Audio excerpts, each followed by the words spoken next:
How's it going? I'm Michael. I'm going to be putting M.blaze disc indicators by Moto-gadget on the bar ends for turn signals. I'm going to get rid of the factory turn signals on the front. These have dual emitters in them, so you can see them from the front and also from the rear. They come as left and right specific, so make sure you get one of each if you're going to be doing both. So I've already got the handlebars off. What I did while they were on and they were adjusted to where I wanted in my riding position is I took a Sharpie and made a mark on the bottom center of this. Then I pulled the bars off, I measured for true center and used a punch to give me a start for my drill bit, and then I just drilled a 1/4 inch hole. So that's where all the wiring is going to be going through, is through this 1/4 inch hole. So sorry I didn't video taking the bars off, but there's a whole lot of videos out there on that, I'm sure, because people change these things out all the time. Okay, so make sure we got the right light. This is how they're packaged. This is the right side. It'll say on the packaging, and then it comes just like this. So here's a little rubber piece that whenever you compress it, it'll expand and hold it tight inside the bar. And then red and black wire, and there's quite a bit of wire. So I need to thread this wire through the bar.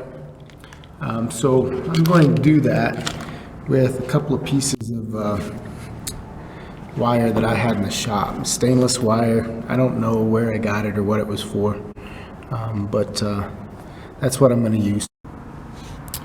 Okay, so along with the light, they throw in an assortment of rubber bushings and O-rings.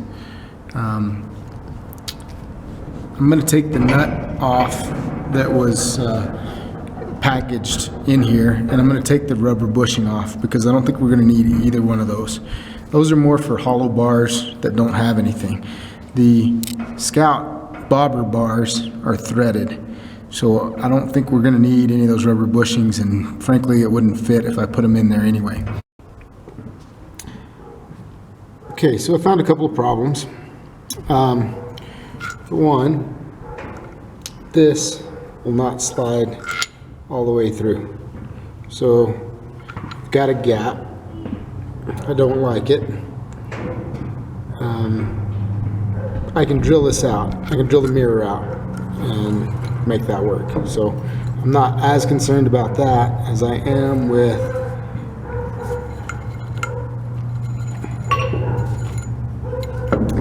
this. So this mirror has a bit of a lip on it, and it's on both sides. So even if I were to get it to fit on here, which I can because that's where it came from, and if I drill out the hole here to accept the Moto-gadget, the Moto-gadget is not going to sit real flush because it is flat and this has an edge on it. So I could grind this off. It's one option. Or I could find some kind of like a rubber or foam kind of material that will mash down and fill up the gap that's going to be on this side whenever the light is sitting flush over here. So a couple of things to think about. I'll let you know what I decide. Okay, so I think I figured out what I'm going to do. So I mic'd this so I could figure out what size drill bit I needed, and it mic'd at 53/100ths of an inch, so a little bit bigger than 1/2 inch. So I went and got a 17/32 drill bit, which should be just a touch over 53/100ths. So I'm going to drill it out. Haven't quite decided yet what I'm going to do to fill that gap, but I've got a couple of rubber grommets and we'll see how that does. Alright, so 17/32 did it. Drilled that out, and just as I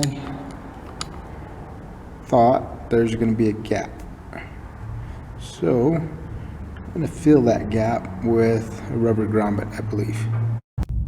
Okay, I found a solution. I don't know if it's the solution, but it's a solution. So I found a rubber washer. This is 1.5 inch outside diameter by 3/8 inside diameter. So it kind of fits like a bevel. I can push it down some more and get it to fit a little flatter against there, but I don't really want it to, because the thing is, I don't want this to leak. So I'm probably going to put a little silicone in there also, and then that rubber washer is just going to be a little bit additional. So it doesn't fit exactly flush. I'm going to put it on and see how it looks, and I can always come back and trim it a little bit if I need to with an X-Acto knife once it's on there, but to be determined. Okay, so I got the throttle control and the starter switch put on. Just one thing to note, because I chased it around for a little bit because I couldn't see it, but there's a, if I can get it to focus here, there's a hole in this pipe, in this handlebar, and this has to stick in there. So you won't ever get it closed unless you line this up with that hole. Right, so this side's all ready to go. Got the light, rubber washer. I put some silicone in there so it won't leak. Had to drill out the bracket, and then I've got this little metal spacer, I guess is what it is, that was on there originally. I painted it black because why not? Right, and then I got all my wiring, and it's attached to my fish wire, so I'm going to fish it through these bars.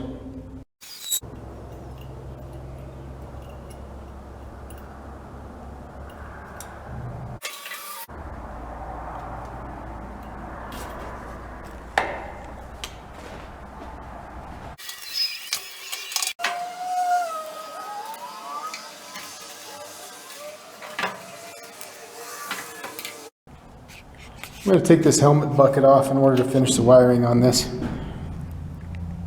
So it's 3 bolts, 1, 2, and 3 on this side, and the same 3 on the other side. And then taking the turn signal off, it's just this 10mm with a backup, then this whole rubber boot will slip off.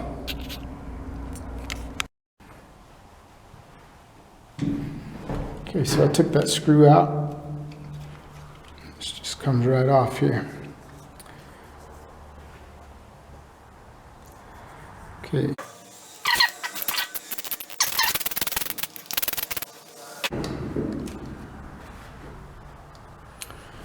Okay, take the lens off.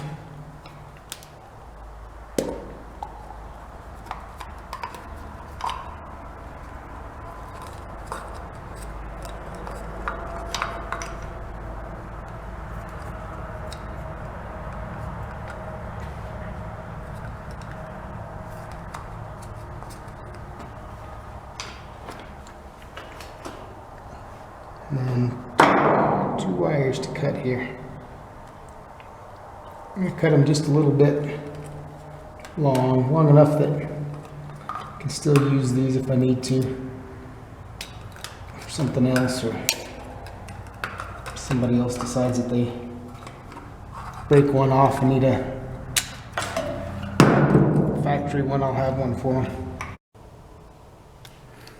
I'm going to take this off. Just put it back on, but I'm going to take it off because these lights are not going to be down here anymore at all. So there's no reason to even keep this pigtail. So instead,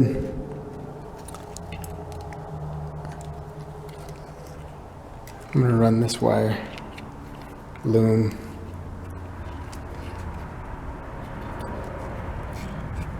with the new wires.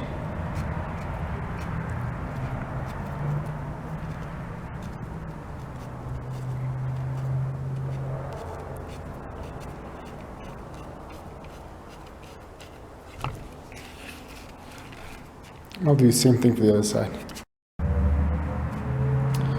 Okay, got it wired up. Looks like black and green and red and blue.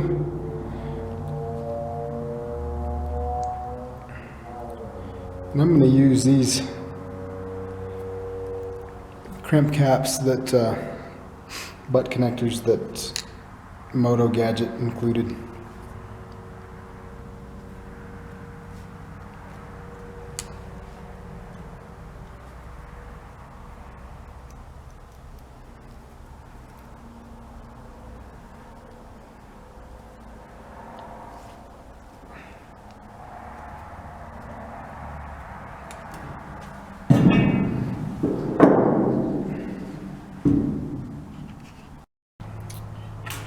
All right, I got all those taped up.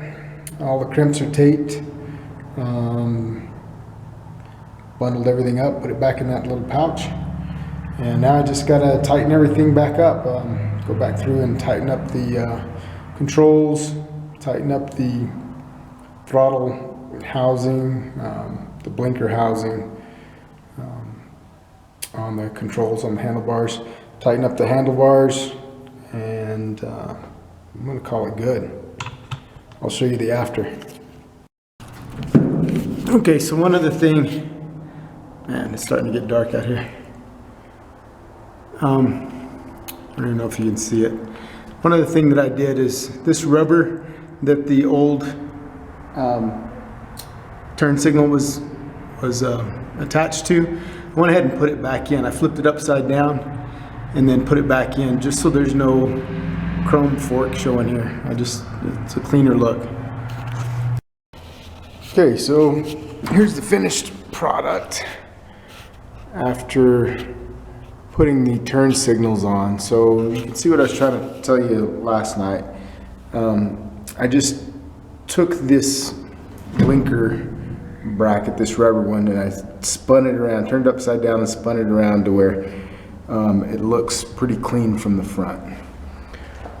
Did that on both sides. So now the bike has no blinkers sticking out.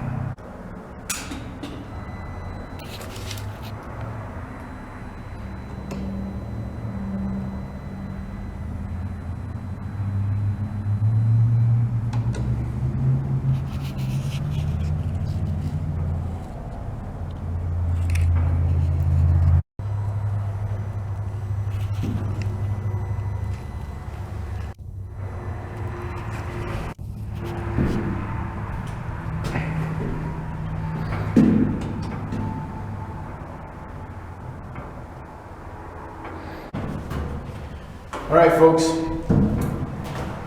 that is the install of the Moto-gadget M.blaze Disc bar end indicators on 2018 Indian Scout Bobber. There was no information for this. I had to figure it out as I went. So hopefully you picked up a few things along the way. I know I learned a lot along the way. I'm happy with it so far. I'm really happy to get rid of those front indicators. I didn't like those. This is a lot cleaner look. I like it a bunch. And if you have any questions, be sure you ask in the comments section. Like and subscribe. I'm going to be doing a lot more to this bike, and hopefully we can figure out a few things as we go. Thanks a lot.